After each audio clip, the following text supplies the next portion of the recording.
"You're just a selfish mistake."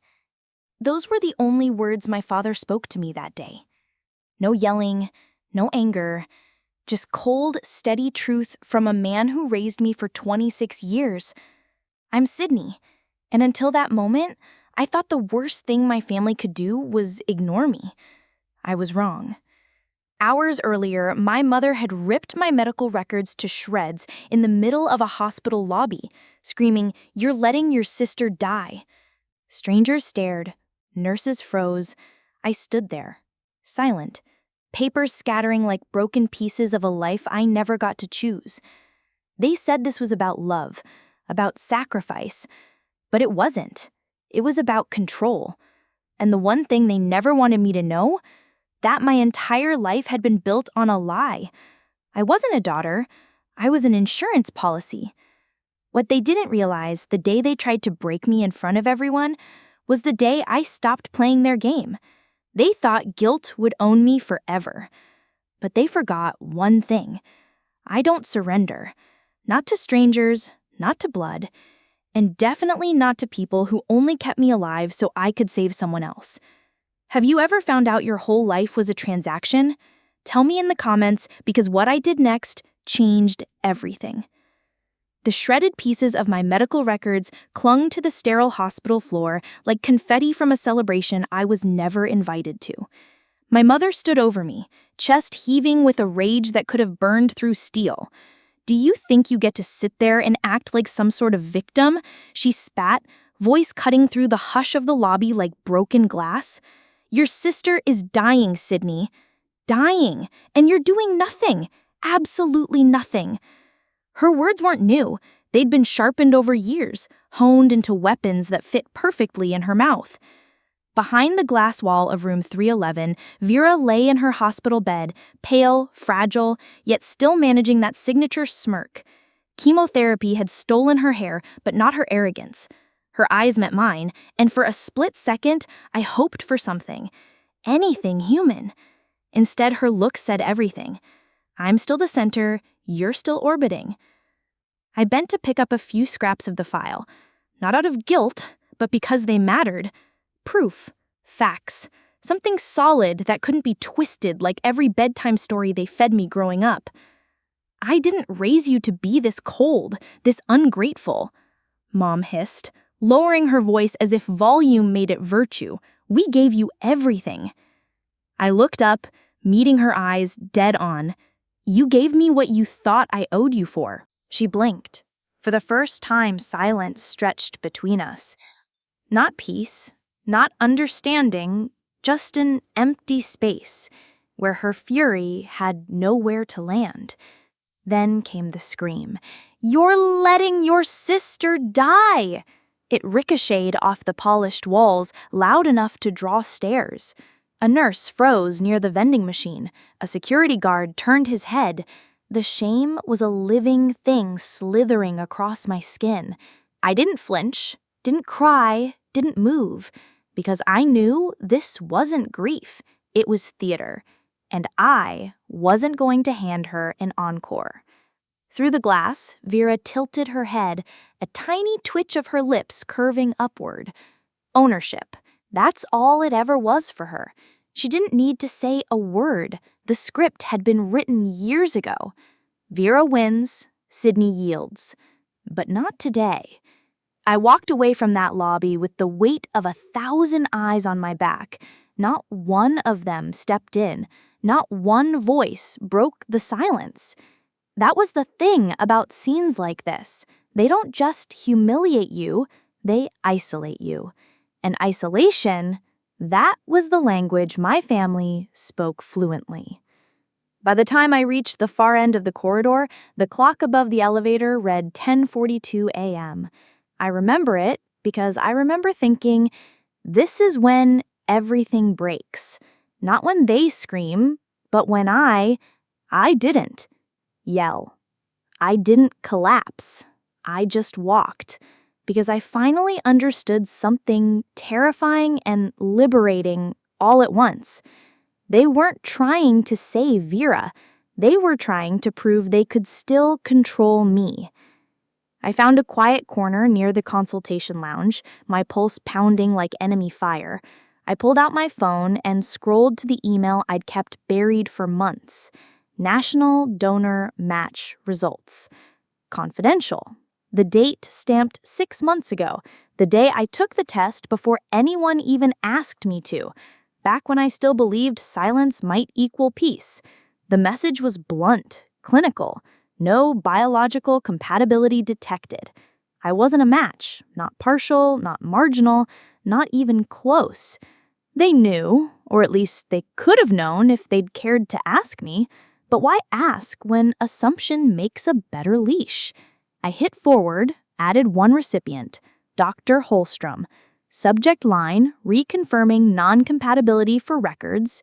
CC'd my attorney, Laura Lai, because if this circus turned legal, I wanted my armor in place before the first shot was fired.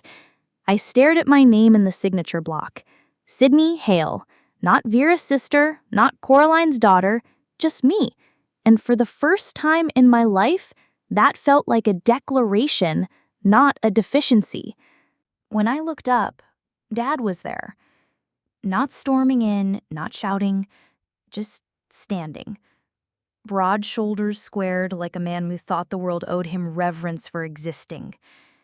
He didn't call my name. He never had. His voice was flat, almost bored. You're just a selfish mistake. No raised tone, no venom, just fact. Delivered like weather. Inevitable, unchangeable. And somehow that hit harder than any scream. I didn't cry.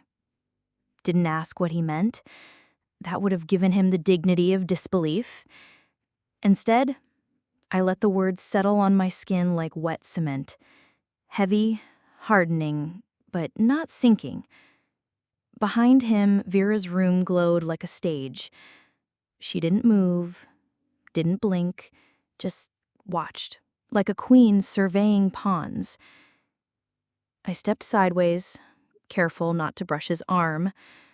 Once that might have felt like defiance, now it just felt like oxygen necessary for survival.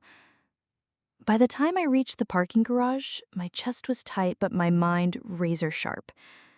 I had 5 minutes before the rideshare arrived, just enough time to open my notes app and type 3 sentences that felt like scripture. Tested October 19th. Results received October 24th. Not a match. Then, without thinking, I added, you cannot donate what you don't have. You cannot love where you're not allowed to exist. And you cannot stay where you were never really invited. I hit save. My fingers didn't shake. Not anymore. This wasn't about refusal. It was about proof. Proof that I wasn't the villain they needed me to be. And soon, the world would know it too. I thought the worst was over when I walked out of that hospital. I thought the truth I held in my phone was enough to stop the bleeding. I was wrong. 2 hours later, my phone buzzed with a message from Dr. Holstrom. Need to clarify an inconsistency in your file. Can you return today?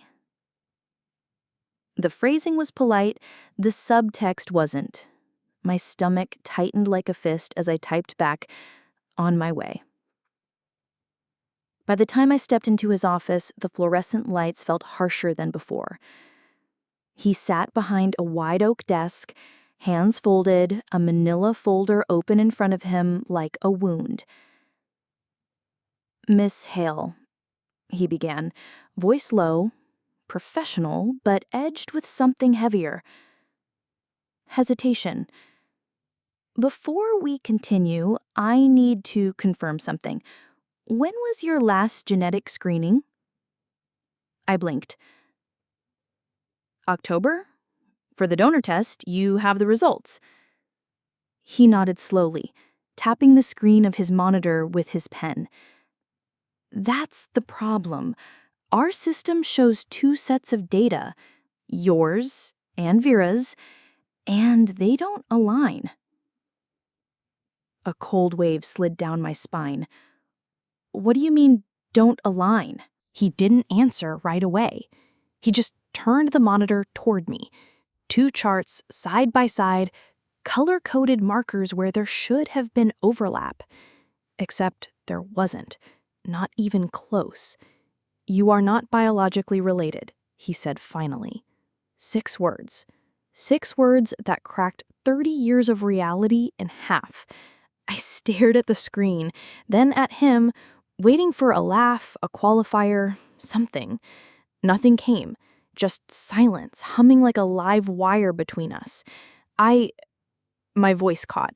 I swallowed hard. "I'm adopted."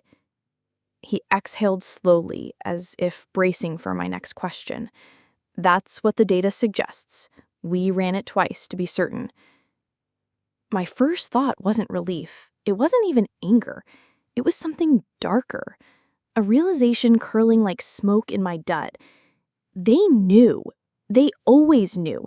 Every cold glance, every offhand, "We didn't have to take you in," every time love felt like a receipt instead of a gift. It all calcified into one brutal truth. I wasn't their daughter. I was their insurance policy. For a long beat, I couldn't move, couldn't breathe. The room pressed in like a vice. "I'll need documentation," I said finally, my voice alien, even to me. "All of it, printed and notarized." "You'll have it," Holstrom replied quietly. "And Sydney, you have every right to speak to our legal department. What happened here, what was withheld, crosses ethical lines." I stood on legs that felt foreign, the manila folder clutched like a lifeline. My phone buzzed again, Mom's name flashing across the screen. I let it ring. Outside his office, the hospital felt louder than before. Nurses moving like tides, voices overlapping, laughter from somewhere distant. It all sounded wrong, hollow, like the world didn't know what had just shifted on its axis. I reached the east corridor and stopped by a window overlooking the parking lot. Cars glinting in the sun. People living lives that hadn't just detonated. I pressed my forehead against the glass and whispered the only words that made sense. It was never about saving her. It was about control, about leverage, about keeping me on the hook for a debt I never owed. And now they tried to bury the truth under layers of guilt and forged paper. But the truth didn't rot. It waited.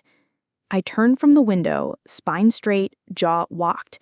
They thought I was done. They thought silence was my default setting. They were wrong. This wasn't survival anymore. This was war. I walked back into the hospital's media room before the chairs were even cold from Coraline's little gratitude ceremony. The banner still hung, the lights still burned, and the cameras were still rolling down their tripods.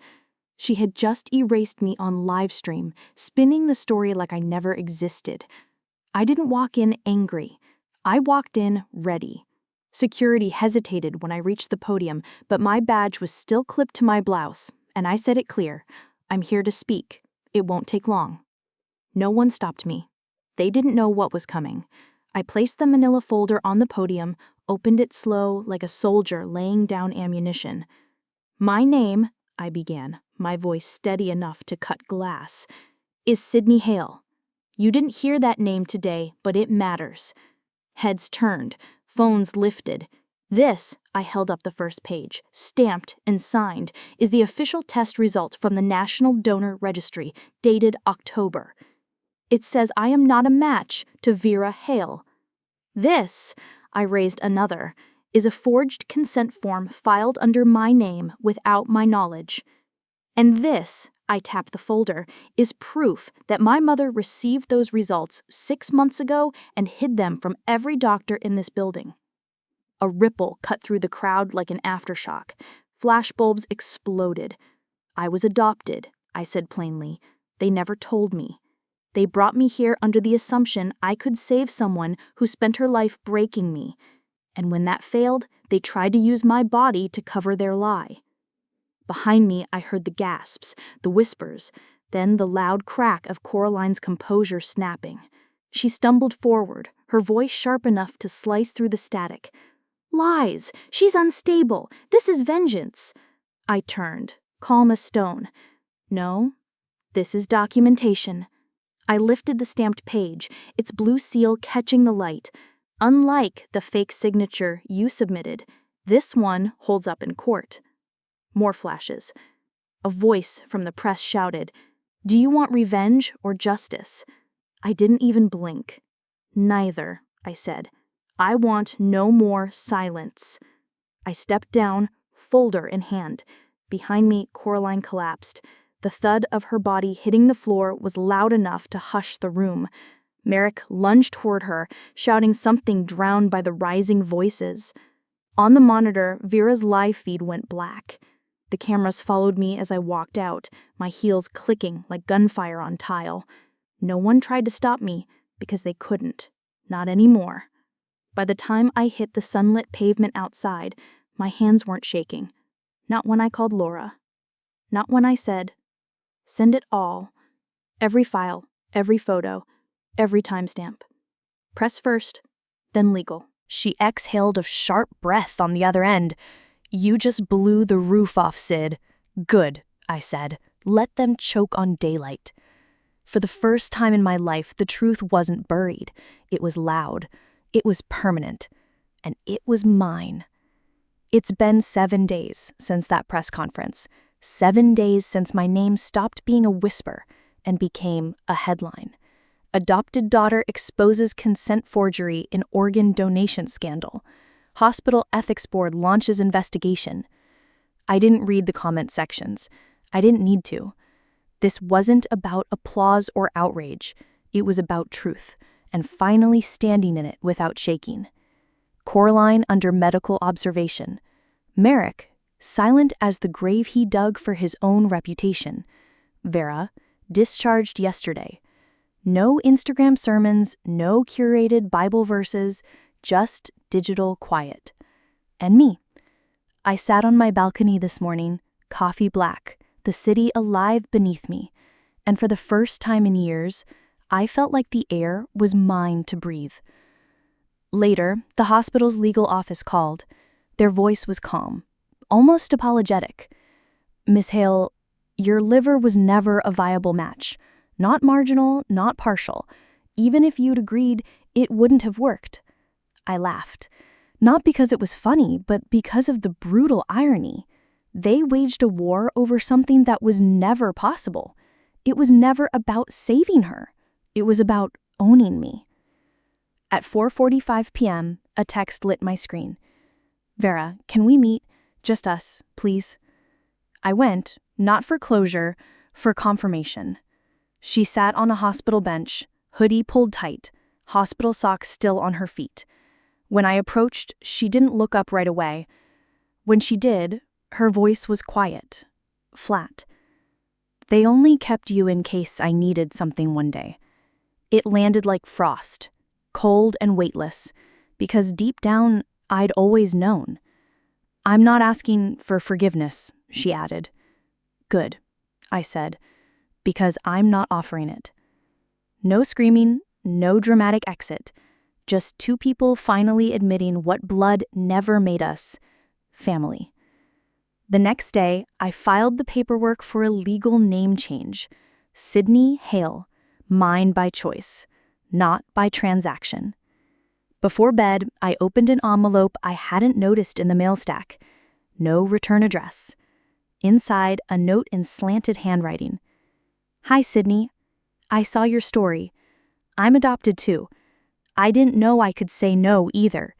Thank you for showing me I can. I'm 17.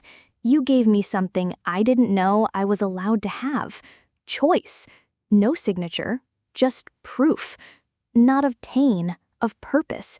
So if you're watching this and you've ever felt erased by the people who should have protected you, hear me. Your worth is not up for negotiation. Your voice is not too loud, and you are not alone.